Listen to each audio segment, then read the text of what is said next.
नमो नमः विद्यार्थियों। एक बार पुनः आप सभी का हार्दिक स्वागत, हार्दिक अभिनंदन। शुभ संध्या आप सभी को। हम अध्ययन कर रहे थे सांख्य कारिका का। सांख्य दर्शन और सांख्य कारिका के विषय में सामान्य अध्ययन हमने किया है। अब हम देख रहे हैं सांख्य कारिका की जो 72 कारिकाएं हैं उनमें से कुछ महत्वपूर्ण जो प्रश्न परीक्षा में आने वाले हैं उन कारिकाओं का अध्ययन करेंगे और जो महत्वपूर्ण बातें हैं उनको लिखते जाएंगे। सांख्य कारिका की जो भी पुस्तक आपके पास है जिसमें कारिकाएं दी हुई हैं वो आपके सामने होनी चाहिए, क्योंकि एक एक कारिका को यहाँ लिखकर बताना संभव नहीं है।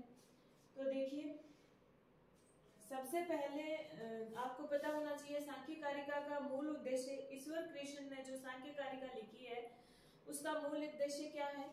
दुख निवृत्ति। दुख निवृत्ति सांख्य कारिका का उद्देश्य दुख निवृत्ति, दुखों का अंत करना है। अब ये दुख कौन से हैं, इनके बारे में भी प्रश्न पूछा जाता है। कई बार प्रश्न आ जाता है कि कोई भी दुख का नाम दे दिया, जैसे ओलावृष्टि भी एक दुख है, ज्वर पीड़ा भी एक दुख है। तो ये किस प्रकार का दुख है? ठीक है, जैसे शारीरिक दुख होते हैं, मानसिक दुख होते हैं, अलग अलग दुख होते हैं। तो सबसे पहले दुख के बारे में ही चर्चा पहली जो कारिका है उसमें ईश्वर कृष्ण ने की है। और पहली कारिका में वो क्या कहते हैं? दुख त्रय अभिघातात जिज्ञासा। दुख त्रय अभिघातात। कारिका आपके सामने होनी चाहिए, पुस्तक आपके सामने होनी चाहिए सांख्य कारिका की, तभी समझ पाएंगे। दुख त्रय अभिज्ञातात जिज्ञासा कि जो 3 प्रकार के दुख हैं। कितने दुखों की बात हुई है? 3 प्रकार के दुखों की बात हुई है। दुख त्रय अभिज्ञातात जिज्ञासा तद अपघात के हेतु। क्या कहते हैं? सबसे पहले दुख त्रय अभिघातात, तय का जय हो गया ना, अभिघाता जय और फिर जिज्ञासा है। दुख त्रय अभिज्ञातात जिज्ञासा, तो जिज्ञासा को एक बार छोड़ दीजिए। दुख त्रय अभिघातात तद हेतु, अब तद अपघात के हेतु जिज्ञासा, ऐसा कहते हैं वो कि दुख त्रय अभिघातात, जो 3 प्रकार के दुख हैं, दुख त्रय जो है 3 प्रकार के दुख हैं, उनके अभिज्ञात से, उनकी चोट से, उनकी पीड़ा के कारण मनुष्यों को तद अपघात के हेतु, पहले तो दुख त्रय अभिघात होता है, 3 प्रकार के दुखों से चोट होती है। फिर तद यानी वह दुख, उन दुखों के, अपघात के, उन दुखों के नाश, अपघातक यानी नाश, अभिघात यानी पीड़ा, अपघात यानी उनके नाश के विषय में, हेतु उनके नाश के हेतु के विषय में जिज्ञासा होती है। सबसे पहले क्या कहते हैं कि मनुष्य को 3 प्रकार के दुख होते हैं, उन त्रिविध दुखों की चोट लगती है, उस चोट के कारण उन दुखों को दूर करने का जो उपाय है उसके विषय में जिज्ञासा होती है। मनुष्य को क्या होती है? 3 प्रकार के त्रिविध दुख होते हैं, उन त्रिविध दुखों का अभिघात होता है, यानी उन त्रिविध दुखों से चोट होती है, पीड़ा होती है। फिर उस चोट के हो जाने से अपघात के हेतु जिज्ञासा, उनको दूर करने के जो उपाय हैं, हेतु यानी उपाय, उनको दूर करने के उपाय के विषय में जिज्ञासा होती है। पहले इसी लाइन में ऊपर की पंक्ति में प्रश्न छुपे हैं, उनको देखते हैं, फिर नीचे वाली लाइन देखेंगे। तो दुख त्रय अभिज्ञात जिज्ञासा तद अपघात के हेतु, दुख त्रय अभिज्ञात तद अपघात के हेतु जिज्ञासा, कि 3 प्रकार के दुखों के चोट से मनुष्यों को उनको दूर करने के उपाय के विषय में जिज्ञासा होती है। अब ये देखो, त्रिविध दुख किसके बारे में बात की है? त्रिविध दुख। तो सबसे पहले तो यहाँ से ही प्रश्न बनता है, तो ये त्रिविध दुखों की जानकारी आपको होनी चाहिए। ये त्रिविध दुख कौन कौन से होते हैं? एक तो होता है आध्यात्मिक, एक तो होते हैं आध्यात्मिक, दूसरे होते हैं आदि भौतिक, और तीसरे होते हैं आदि दैविक। 3 प्रकार के दुख होते हैं। कितने प्रकार के दुख बताए हैं? त्रिविध दुख बताए हैं सांख्य कारिका में। वो 3 प्रकार के दुख कौन कौन से हैं? आध्यात्मिक, आदि भौतिक और आदि दैविक। ठीक है, आध्यात्मिक जो दुख हैं उसका मतलब है मनुष्य के अपने से संबंधित, खुद से संबंधित जो दुख होते हैं वो आध्यात्मिक दुख होते हैं, और ये दो प्रकार के होते हैं। एक तो होता है शारीरिक और एक है मानसिक। मनुष्य को चाहे शारीरिक पीड़ा हो चाहे मानसिक पीड़ा हो, दोनों ही किस में आएगी? आध्यात्मिक में आएगी। और शारीरिक पीड़ा में 3 प्रकार के दुख होते हैं ना, वातज, पित्तज और कफज। वात पित्त कफ के होने से नहीं, इनकी विषमता से। वात पित्त कफ तो सब में ही होते हैं, सभी मनुष्यों में होते हैं, लेकिन जब इनकी विषमता हो जाए, ये सामान्य से कम हो जाए या ज्यादा हो जाए, तो हमें कोई कोई शारीरिक पीड़ा हो जाती है, जैसे ज्वर पीड़ा, सिर दर्द, पेट दर्द, कोई भी समस्या, बुखार होना। ये सारे किस कारण से होते हैं? शारीरिक दुख वात पित्त कफ के वजह से होते हैं, और ये सारे के सारे आध्यात्मिक के अंदर गिने जाएंगे। और मानसिक में मनुष्य के पास काम, क्रोध, मोह, मद, ईर्ष्या, ये सारे जो हैं इनकी विषमता हो जाए, इनकी अधिकता या कम हो जाए, तो किस प्रकार के दुख होते हैं? मानसिक दुख होते हैं। जैसे मान लो कोई अपने प्रियजन का नाश हो जाए, प्रियजन से बिछड़ने से जो उत्पन्न दुख होता है वो किस प्रकार का दुख होता है? मानसिक दुख होता है ना। और वो किस कारण से होता है? मोह के कारण। हम किसी से मोह रखते हैं तभी तो उसके बिछड़ने से दुख होता है। तो इस प्रकार का दुख मानसिक में आएगा, और वो किस कैटेगरी में जाएगा? आध्यात्मिक में जाएगा। ठीक है, अब क्लियर है? आपको प्रश्न पूछा जाए ज्वर पीड़ा किस प्रकार का दुख है, तो क्या बताएंगे? आध्यात्मिक बताएंगे, है ना। आध्यात्मिक, आदि भौतिक नहीं बताना, शरीर से भौतिक को जोड़ दो कहीं।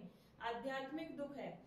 या फिर प्रियजन विनाश किस प्रकार का दुख है? प्रियजन विनाश के कारण जो होने वाला कष्ट है वो किस प्रकार का दुख है? वो भी आध्यात्मिक में जाएगा। दूसरे प्रकार का दुख है आदि भौतिक। आदि भौतिक दुख वो है कि संसार में जितने भी प्राणी हैं, 4 प्रकार के प्राणी से मिलकर सृष्टि बनती है ना।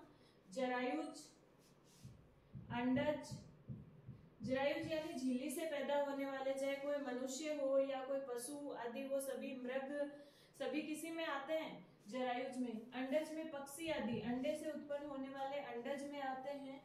और स्वेदज, स्वेदज में मक्खी, मच्छर आदि स्वेदज में आते हैं, कीड़े मकोड़े। और उद्भिज, उद्भिज में वृक्ष, शाखाएं, ये सभी किस में आते हैं? उद्भिज में। तो इन सब से उत्पन्न पीड़ा, आदि से उत्पन्न पीड़ा, आदि से उत्पन्न दुख क्या कहलाते हैं? आदि भौतिक कहलाते हैं। जैसे मान लो कोई व्यक्ति दूसरे व्यक्ति को मारता है, काटता है, किसी प्रकार की पीड़ा देता है, या कोई पशु पक्षी किसी व्यक्ति को मारता है, मान लो कौवा चोंच सिर में देकर भाग जाए, उड़ जाए, तो वो पीड़ा होगी, वो किस प्रकार की होगी? आदि भौतिक होगी। या कहीं कांटा चुभ जाए, किसी वृक्ष की टहनी ऊपर गिर जाए, या मक्खी मच्छर काट जाए, इस तरह के सारे दुख किस में आएंगे? आदि भौतिक में आएंगे। ठीक है। तीसरे प्रकार का है आदि दैविक, जो है यक्ष, राक्षस, विनायक, देव आदि से उत्पन्न कष्ट। जैसे कोई प्राकृतिक प्रकोप हो जाए ना, जैसे बाढ़ आना है, आंधी आना है, जैसे आगजनी तो मनुष्य कोई आग भी लगा सकता है, तो वो उसमें आदि भौतिक में जाएगा। लेकिन अगर दावानल, बड़वाग्नि, इस तरह की आग लग जाए, वो भी प्राकृतिक आपदा है ना। बाढ़, ओलावृष्टि, आंधी, ये सारे प्राकृतिक प्रकोप क्या कहलाएंगे? आदि दैविक के अंतर्गत आएंगे। इस तरह से इस संसार में कितने प्रकार के दुख हैं? त्रिविध दुख हैं, 3 प्रकार के हैं, आदि आध्यात्मिक, आदि भौतिक और आदि दैविक।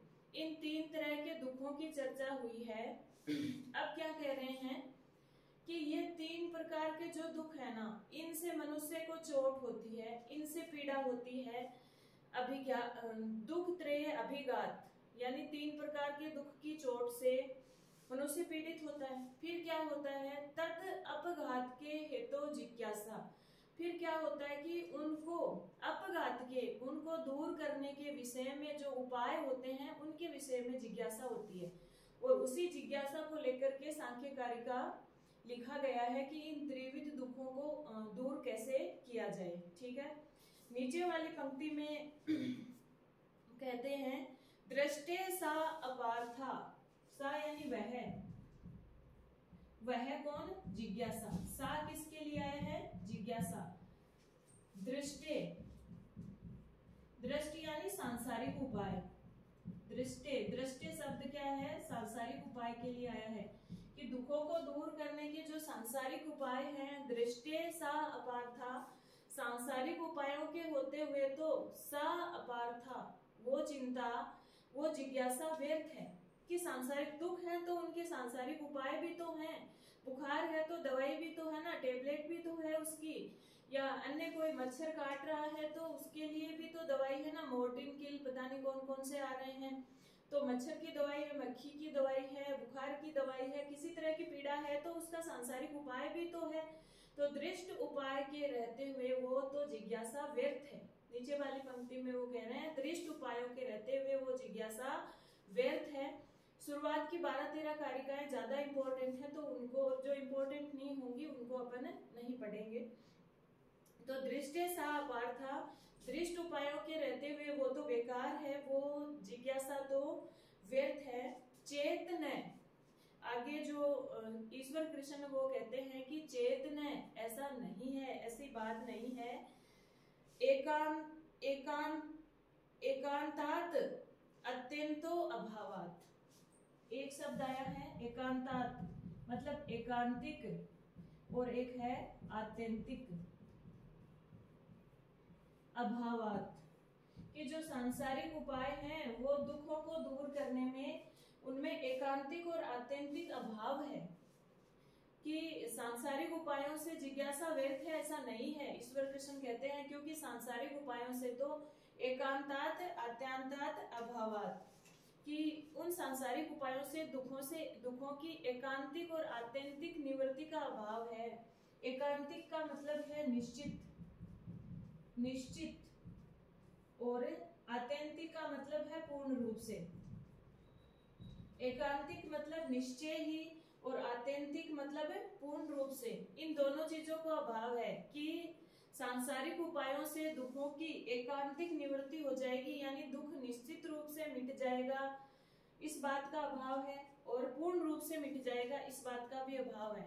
यानी बुखार में टेबलेट लेने से निश्चित रूप से बुखार चला जाएगा ये भी पता नहीं है, और दोबारा कभी वो होगा, वो दुख, वो पीड़ा होगी भी नहीं। सिर दर्द की दवाई ले ली, सिर दर्द पहले तो ये पता नहीं है कि सिर दर्द दूर होगा या नहीं होगा, और फिर ये पता नहीं है कि दोबारा कभी होगा ही नहीं, दोबारा कभी होगा ही नहीं, ऐसा तो है ही नहीं। तो न तो एकांतिक निवृत्ति हो रही है, न ही आत्यंतिक निवृत्ति हो रही है, किससे, सांसारिक उपायों से।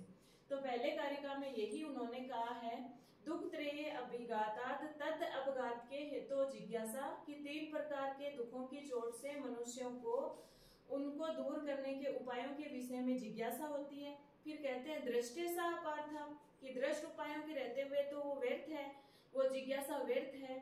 फिर ईश्वर कृष्ण कहते हैं चेतन ऐसा नहीं है, वो जिज्ञासा व्यर्थ नहीं है, क्योंकि ये जो दृष्ट उपाय हैं उनमें एकांतिक और आत्यंतिक निवृत्ति का अभाव है, इनसे दुखों की एकांतिक और आत्यंतिक निवृत्ति नहीं होती है।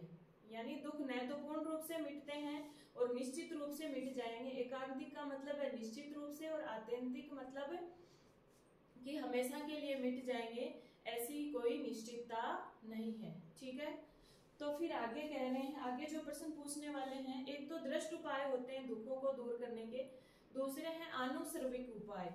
आनुसर्विक यानी पहले जो दृष्ट उपाय है वो तो लौकिक उपाय है, दृष्ट मतलब सांसारिक उपाय, लौकिक उपाय तो हमने देख लिए, उनसे तो दुख मिटेंगे भी नहीं।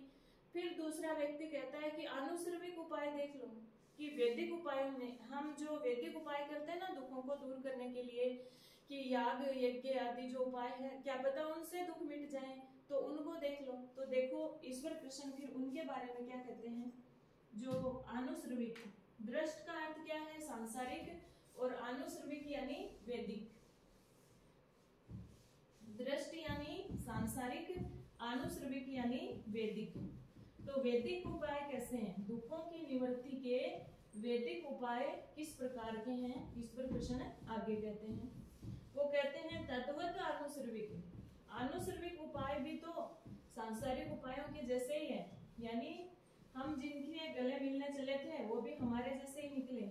हम अपनी समस्या का समाधान जिनके पास ढूंढने चले थे वो भी हमारे जैसे ही निकले कि आनुसर्विक उपाय भी सांसारिक उपायों के जैसे ही है, क्योंकि उनमें 3 चीजों का अभाव है।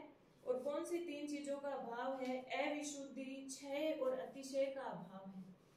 क्या कहते हैं? दृष्टवत आनुश्रविक है। आनुश्रविक, आनुश्रविक क्या है? वैदिक उपाय। आनुश्रविक वैदिक उपाय, दुखों को दूर करने के वैदिक उपाय। और वैदिक उपाय कौन से होते हैं? यज्ञ, याग आदि वैदिक उपाय होते हैं। तो वो कहते हैं दृष्टवत आनुश्रविक है कि आनुश्रविक उपाय, वैदिक उपाय भी दृष्टवत ही होते हैं, यानी उनसे भी दुखों की निवृत्ति नहीं होने वाली, क्योंकि स ही वो उपाय, स मतलब वो वैदिक उपाय, इनको खोल के संधि करके लिखिए देखेंगे तो अविशुद्धि, क्षय और अतिशय से युक्त हैं। ये चीजें आपको एक एक याद होनी चाहिए। वो पूछेगा कि दृष्ट उपाय हैं उनसे क्या होता है? उनसे एकांतिक और आत्यंतिक निवृत्ति का अभाव होता है, जबकि जो वैदिक उपाय हैं, आनुश्रविक उपाय हैं, उनमें अविशुद्धि, क्षय और अतिशय से युक्त होते हैं ये।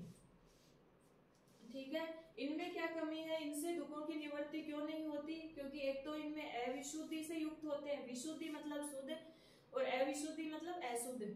तो अविशुद्धि, क्षय और अतिशय से युक्त होते हैं। अविशुद्धि का मतलब है यानी शुद्ध नहीं है वो उपाय, उनमें पशु बलि, नर बलि आदि दी जाती है, तो ये उपाय अविशुद्ध हैं। दूसरी बात, क्षय है, विनाशशील है, समय पर इनका भी विनाश हो जाता है, हमेशा के लिए चलने वाले नहीं है।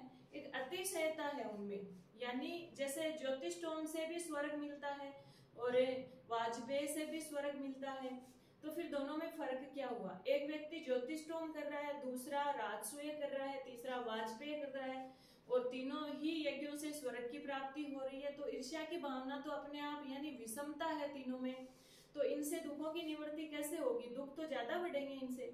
तो जो आनुश्रविक उपाय हैं उनसे भी दुखों की निवृत्ति नहीं होगी। क्यों? क्योंकि एक तो वो अविशुद्धि से युक्त है, एक क्षय से युक्त है, और तीसरी बात अतिशयता से युक्त है। ऐसी बात कही किसने? ईश्वर कृष्ण ने। फिर संसार के लोगों ने कहा कि हम दुख दूर करने के लिए कहाँ जाएं? उन्होंने कह दिया दृष्टवत आनुश्रविक है। जो वैदिक उपाय हैं वो भी दृष्टवत हैं, क्योंकि वो अविशुद्धि, क्षय और अतिशयता से युक्त है। ठीक है, तो कह रहे हैं कि फिर हम कहाँ जाएं? तो क्या कहीं जाने की जरूरत नहीं है। देखो, तद विपरीत, उन सबसे विपरीत, पुस्तक आपके सामने होनी चाहिए, है ना? और फिर उसमें से आप कारिका देखते रहो, क्योंकि कारिका यहाँ लिखना पॉसिबल नहीं है, फिर बहुत बड़ी क्लास हो जाएगी।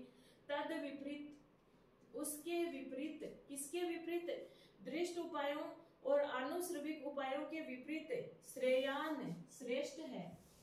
न तो दृष्ट उपाय श्रेष्ठ हैं, न आनुश्रविक उपाय श्रेष्ठ हैं, बल्कि किसका ज्ञान श्रेष्ठ है? व्यक्त अव्यक्त, व्यक्त अव्यक्त ज्ञ विज्ञानात्। व्यक्त अव्यक्त और ज्ञ की जानकारी कर लो। इसको खोलोगे, संधि करोगे तो व्यक्त, अव्यक्त और ज्ञ, ये 3 चीज है पूरी सांख्य कारिका में। इन तीनों को जान लो, फिर सारी दुखों की निवृत्ति हो जाएगी। तो श्रेयान, श्रेयान मतलब श्रेष्ठ है, तद विपरीत, इन दोनों के विपरीत श्रेयान श्रेष्ठ है क्या? व्यक्त, अव्यक्त और ज्ञ की जानकारी। इन तीनों की जानकारी से दुखों की निवृत्ति हो जाएगी। ऐसा कौन कहते हैं? ईश्वर कृष्ण कहते हैं। व्यक्त, अव्यक्त और ज्ञ की जानकारी रखोगे, इनके विषय में विज्ञानात्, यानी इनके विषय में जानकारी आपको लेनी है, तब आपके दुखों की निवृत्ति हो जाएगी। तो श्रेष्ठ क्या है? न तो दृष्ट उपाय, प्रश्न आएगा निम्न में से श्रेयान क्या है? दृष्ट उपाय, आनुश्रविक उपाय या फिर व्यक्त अव्यक्त और ज्ञ विज्ञानात्। तो श्रेष्ठ क्या है, दुखों की निवृत्ति किससे होगी, व्यक्त अव्यक्त और ज्ञ। ये तीन दिखाई दे रहे हैं, ये तीन नहीं है। व्यक्त का मतलब तो है 23 तत्व है, जो विकार हैं विकृति हैं उनको क्या कहते हैं, 23 तत्व व्यक्त कहलाते हैं। जो प्रकृति से 23 तत्व उत्पन्न होते हैं वो व्यक्त कहलाते हैं। अव्यक्त का मतलब है प्रधान, और प्रधान कौन है, प्रकृति। तो प्रकृति कौन है, अव्यक्त है। व्यक्त तो कौन है, विकार। जो 23 तत्व प्रकृति से उत्पन्न हुए हैं वो व्यक्त कहलाते हैं। अव्यक्त कौन है, प्रधान या प्रकृति, और ज्ञ कौन है, पुरुष। इन 25 तत्वों की जानकारी हमें करनी है। इन 25 तत्वों को हम जान गए तो दुखों की निवृत्ति हो जाएगी। तो व्यक्त अव्यक्त ज्ञ विज्ञानात् तद विपरीत श्रेयान की दृष्ट उपायों और अन्य सर्विक उपायों के विपरीत व्यक्त अव्यक्त और ज्ञ की जानकारी कर लोगे तो श्रेष्ठ रहेगा, यानी दुखों की निवृत्ति हो जाएगी।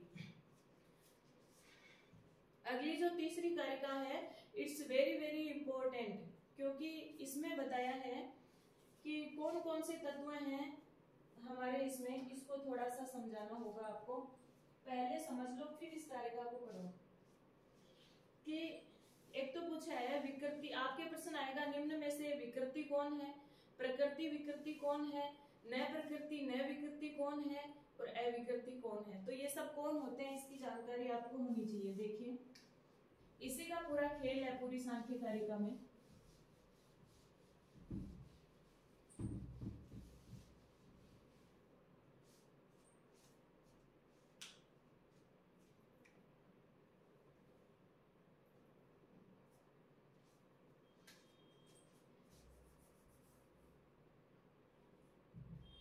देखो एक तो होता है अविकृति। अविकृति किसको कहते हैं, अविकृति उसको कहते हैं जो कि सिर्फ प्रकृति है, यानी जो सिर्फ प्रकृति है, जिसका कोई, जो मतलब किसी का विकार नहीं है, जो किसी से उत्पन्न नहीं हुआ है, वो अविकृति कहलाता है। यानी जिसको उत्पन्न करने वाला कोई नहीं है, जिसके उत्पन्न करने वाले का पता ही नहीं है, जो अपने आप उत्पन्न हुआ है, जो किसी से उत्पन्न नहीं हुआ है, वो कहलाता है अविकृति। ठीक है, ध्यान रखना, उसको सिर्फ प्रकृति कहते हैं। यानी वो प्रकृति तो है, यानी दूसरों को उत्पन्न तो कर रहा है लेकिन खुद किसी से उत्पन्न नहीं हुआ है, वो कहलाता है अविकृति, और उसको प्रकृति भी कहते हैं। फिर है प्रकृति विकृति। प्रकृति विकृति यानी जो खुद किसी से उत्पन्न भी हुआ है और दूसरे को भी उत्पन्न कर रहा है। प्रकृति मतलब कि वो किसी की प्रकृति है, किसी को उत्पन्न कर रहा है, और विकृति मतलब वो स्वयं भी किसी से उत्पन्न हो रहा है। मतलब हम किसी से उत्पन्न हो रहे हैं, हम किसी को उत्पन्न भी कर रहे हैं, तो हम प्रकृति भी हैं और विकृति भी हैं। विकृति मतलब हम उत्पन्न हो रहे हैं इसलिए विकृति हैं, किसी का विकार है, और प्रकृति मतलब हम किसी को उत्पन्न कर रहे हैं इसलिए हम किसी की प्रकृति भी हैं। किसी को जन्म दे रहे हैं तो किसी की प्रकृति है, किसी से उत्पन्न हो रहे हैं तो हम किसी की विकृति हैं। तो प्रकृति विकृति। अब एक बात है सिर्फ विकृति, यानी वो खुद तो किसी से उत्पन्न हो रहे हैं, खुद तो किसी का विकार है, लेकिन दूसरे को जन्म नहीं दे रहे, दूसरे को उत्पन्न नहीं कर रहे, तो वो सिर्फ विकृति कहलाते हैं। ठीक है,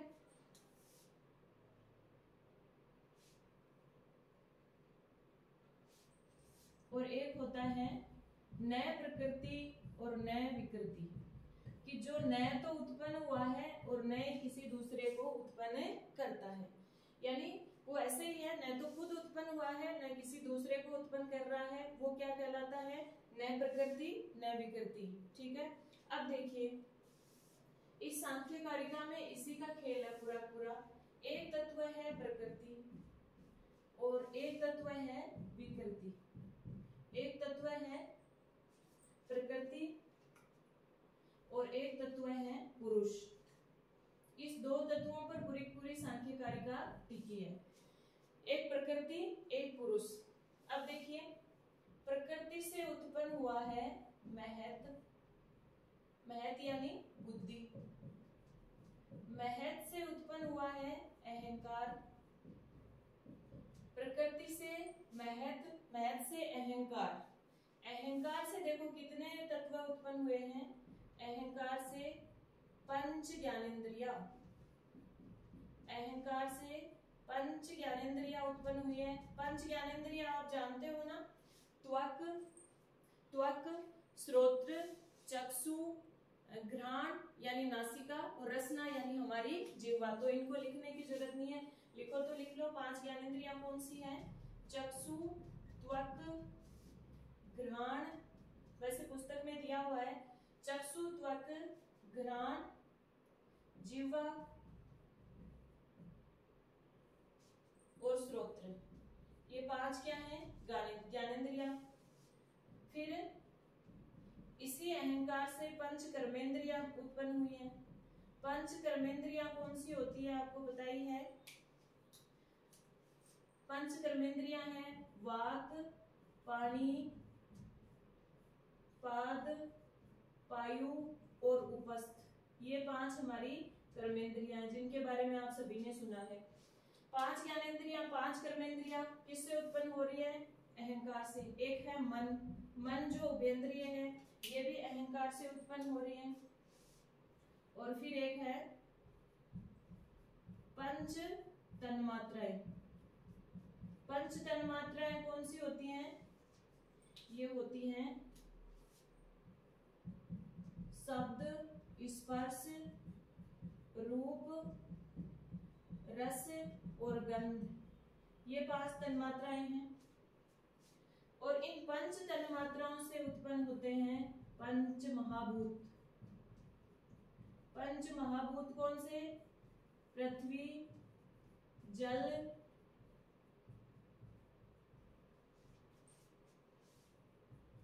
तेज, वायु और आकाश। समझ में आ गया कौन किसकी प्रकृति है? पुरुष है जो न तो किसी को उत्पन्न करता है और न ही खुद उत्पन्न होता है। पुरुष अकेला ही है, सब कुछ प्रकृति से उत्पन्न होता है। देखो प्रकृति से कौन उत्पन्न हुआ? महत। महत से कौन उत्पन्न हुआ? अहंकार। अहंकार से 16 तत्व उत्पन्न हुए।